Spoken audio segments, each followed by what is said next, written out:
अवैध coaching centre मामले में एमसीडी की कार्रवाई सामने आ रही है। दिल्ली में एमसीडी ने 6 कोचिंग सेंटर्स को सील कर दिया है। एमसीडी ने कल 13 कोचिंग सेंटर्स को सील किया था, 6 और कोचिंग सेंटर्स को सील कर दिया गया है। इस तरह से ये सख्त एक्शन एमसीडी की तरफ से लगातार जारी है। आईएएस कोचिंग सेंटर हादसे की जांच के लिए कमेटी का भी गठन कर दिया गया है।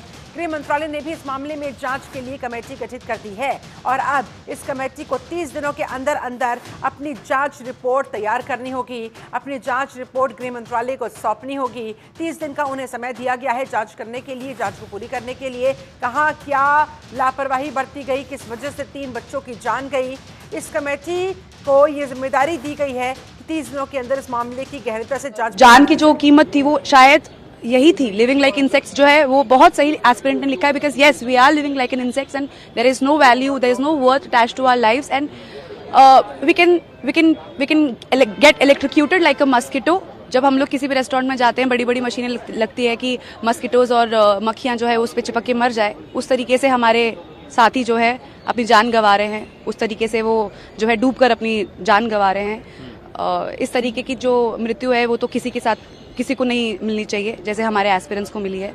और ये तो रिपीटेड है, जो भी है रिपीटेड है। लास्ट ईयर भी आई एम श्योर आप लोगों ने कवर किया होगा कि मिसमैनेजमेंट है, यहाँ पे सीवेज का, ड्रेनेज का इशू है। और बिल्डिंग्स आप देखेंगे बहुत छोटी छोटी कंजेस्टेड एरियाज़ में हैं और जो बेसमेंट में जो पानी जाता है वो तो बहुत ही नॉर्मल न्यूसेंस है। और सबसे बड़ी हैरत की बात यह है कि इन्हीं बेसमेंट्स में हमारी लाइब्रेरीज है।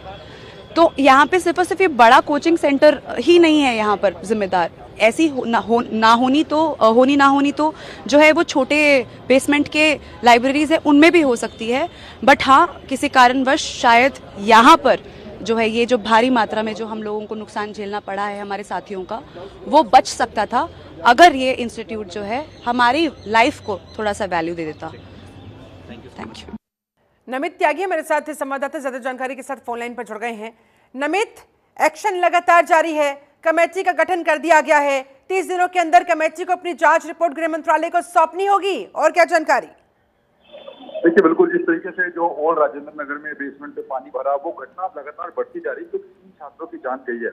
ऐसे में गृह मंत्रालय ने हस्तक्षेप किया है, एक कमेटी जो है वो बनाई है, 30 दिन में रिपोर्ट देने के लिए कहा गया है। इसके अलावा दिल्ली के अंदर जो अधिकारियों की लड़ाई है वो इस मामले में भी देखने को मिल रही है। लगातार दिल्ली सरकार ये कह रही है कि हमने तो काफी पहले डिससिल्टिंग के लिए अधिकारियों को कहा था, लेकिन दिल्ली के मुख्य सचिव ने इस बात पर ध्यान नहीं दिया। कल भी अगर हम बात करें तो क्योंकि जिस दिन ये हादसा घटा था उसी दिन दिल्ली सरकार की मंत्री आतिशी ने मुख्य सचिव को ये कहा था कि अगले 24 घंटे में रिपोर्ट दीजिए कि आखिर ये घटना कैसे हुई है और पूरी जांच कराइए, लेकिन वो रिपोर्ट मुख्य सचिव की तरफ से नहीं दी गई। कल भी दिल्ली सरकार की मंत्री आतिशी ने ये दोबारा लिखी कि जो दिल्ली के मुख्य सचिव हैं वो उनके आदेशों पर काम नहीं कर रहे हैं, वो उनकी चिट्ठियों का जवाब नहीं दे रहे हैं। तो ऐसे में जिस तरीके से अधिकारियों और दिल्ली सरकार के मंत्रियों के बीच में जो झगड़ा था वो अब इस मामले में भी खुलकर सामने आ गया है। और इस जांच रिपोर्ट में भी कहीं मामला आरोप प्रत्यारोप में ही उलझ कर ना रह जाए नमित, किसकी गलती थी, उसकी गलती थी। दरअसल अब जो मकसद होना चाहिए वो समाधान की तरफ होना चाहिए ताकि भविष्य में इस तरह की कोई घटना रिपीट ना होने पाए।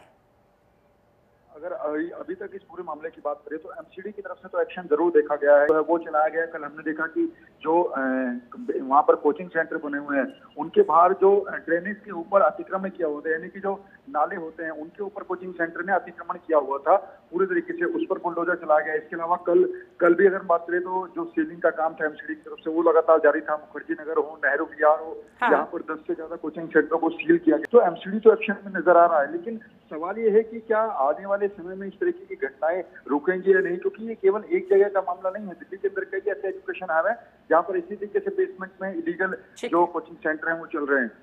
शुक्रिया आपका नमित त्यागी, इस जानकारी के लिए धन्यवाद आपका।